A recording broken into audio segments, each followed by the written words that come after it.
Don't be sarcastic with me. You don't be sarcoidosis with me. It's not pronounced sarcoidosis, it's pronounced sarcasm. Well, I call it sarcoidosis.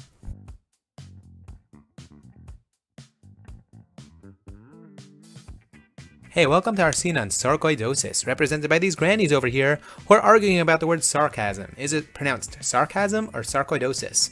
And that's going to remind us of the disease sarcoidosis. So sarcoidosis is a disease characterized by immune-mediated widespread non-caseating granulomas. And that's why we have these grannies here. Grannies for granulomas. Well, how do these granulomas form? Well, in sarcoidosis, the cause is not very known, but what happens is the body launches an immune response against no specific enemy.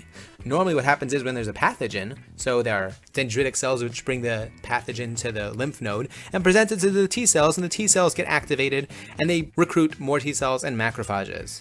In sarcoidosis, this process happens over and over again for no specific reason. And that's what leads to the lymphadenopathy, the large lymph nodes. That's why we have this large lymph node over here. That's a picture of an African American female to help us remember that the disease is common amongst African American females.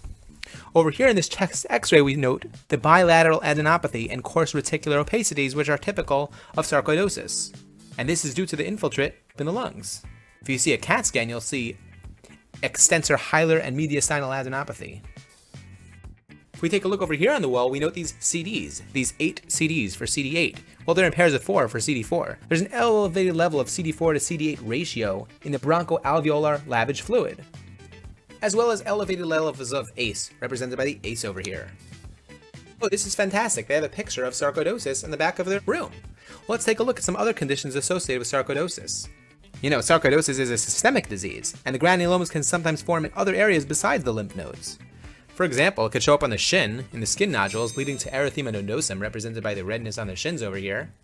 It could lead to lupus pernio, which are painful skin sores on the face, resembling lupus. It could lead to liver enlargement, spleen enlargement, as well as heart complications. There's this huge bell on top of our head to help us remember the Bell's palsy that could show up. And the cheese in our videos is for calcium hypercalcemia associated with sarcoidosis.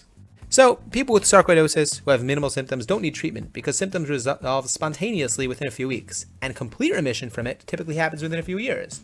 But if there are severe symptoms, then steroids can actually be really helpful. Okay, I hope you enjoyed this scene on sarcoidosis. Take care.